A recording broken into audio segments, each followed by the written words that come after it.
Hello and welcome. I am Biradu, coach of the Tyranitars, and today we're going to be doing the team builder and battle for week 7 of BHDL season 3. This time we're going to be facing Anastasia, coach of the Team Aquamarine.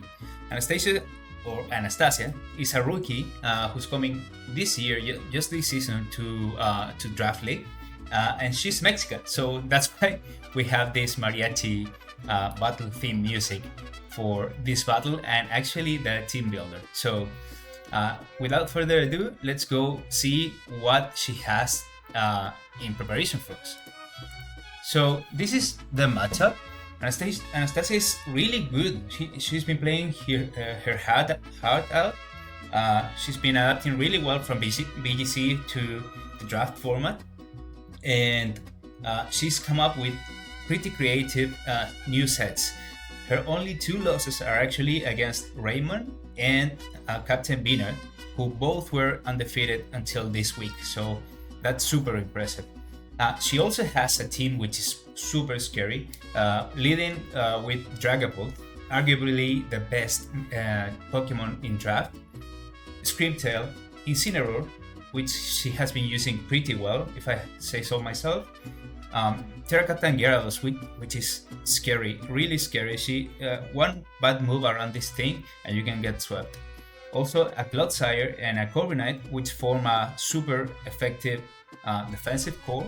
A Hitmonlee, which can actually be unburdened thanks to that Thwackey, which is another Terracaptain. Meloetta, which you never know what's going to come because it has 2 forms, and also a really scary fast electric Pokemon in Raichu, who's another Terracaptain, which is a great use of Terracaptains in my opinion. So for this team, let's see what I have prepared.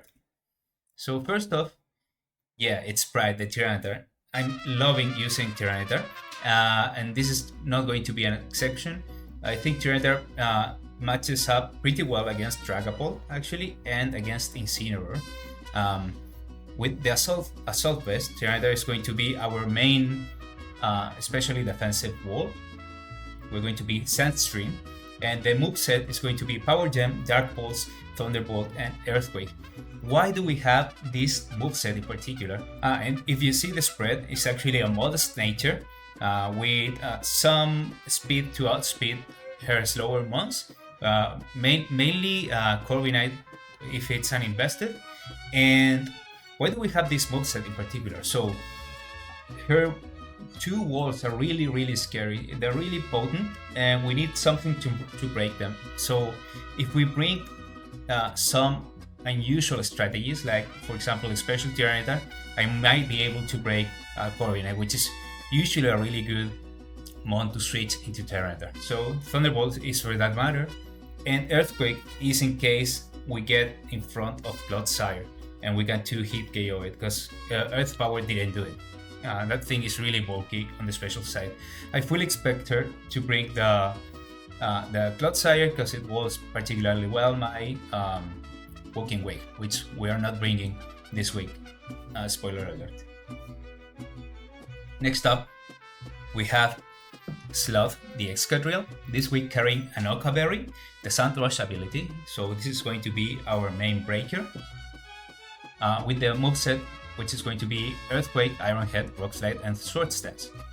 Actually, I changed Rock Slide here for Rapid Spin because I was too weak to Hazards. So with this Pokemon, we are not going to be able to break or even touch the Excadrill, which is one of her main answers to this.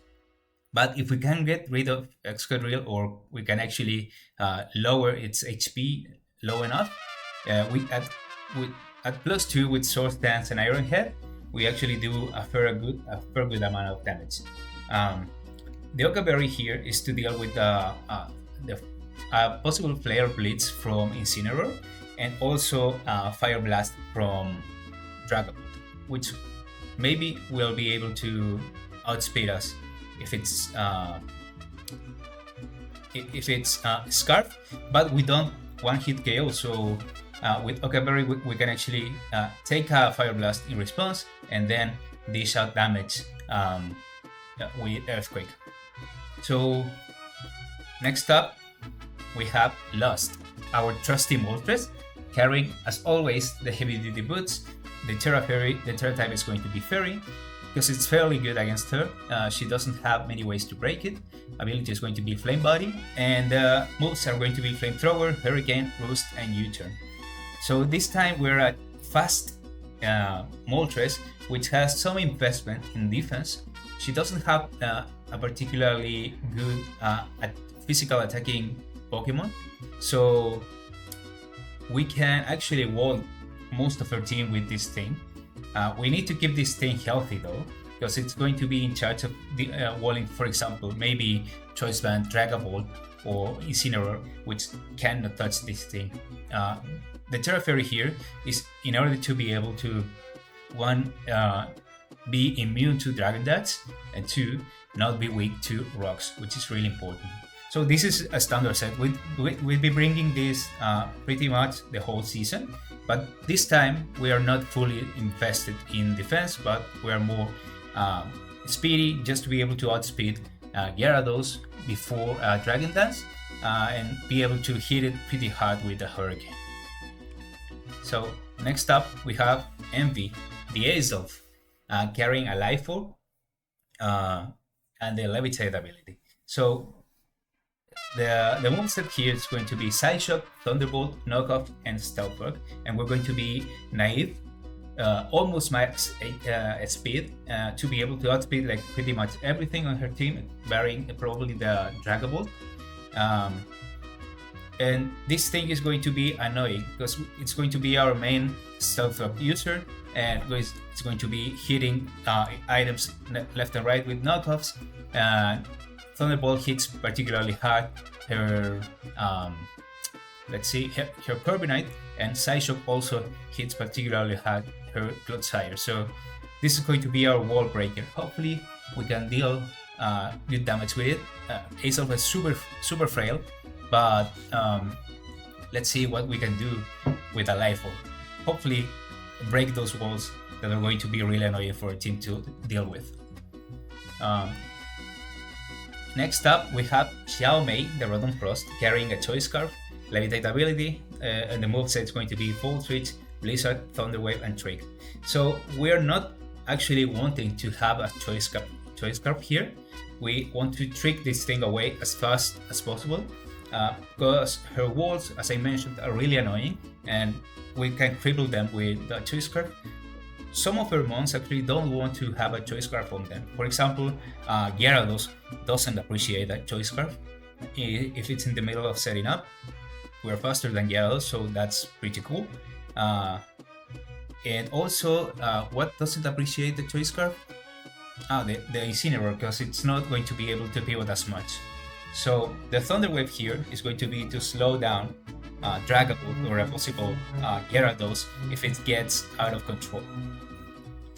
And finally, our last mon is going to be Gluttony, the Houndstone, carrying heavy duty boots, because she has a really good hazard stacking potential. The Terra type is going to be Fighting, to be able to deal with the possible Dark type attacks coming from Incineroar, or a Sucker Punch coming from actually Dragapult. The ability is going to be Sand Rush, to be really fast, understand, and the moveset is going to be Poltergeist, Shadow Sneak, Body Press, and Will-O-Wisp. So why Terra type Fighting? Because this thing is really good at how do you say, at baiting in the Incineroar, because I don't hit it for super effective damage, and that thing is going to intimidate us. So when it does, we can actually Terra Stellite into Fighting and Body Press it for, I think, a 3-hit KO. Body Press is not affected by Intimidate, so that's it. That's why we're bringing this particular set. So that's going to be the team, guys. Please hit like, subscribe, and comment down below if you like this and you like our Mexican and Chilean face-off in this battle. And see you in the battle. Bye.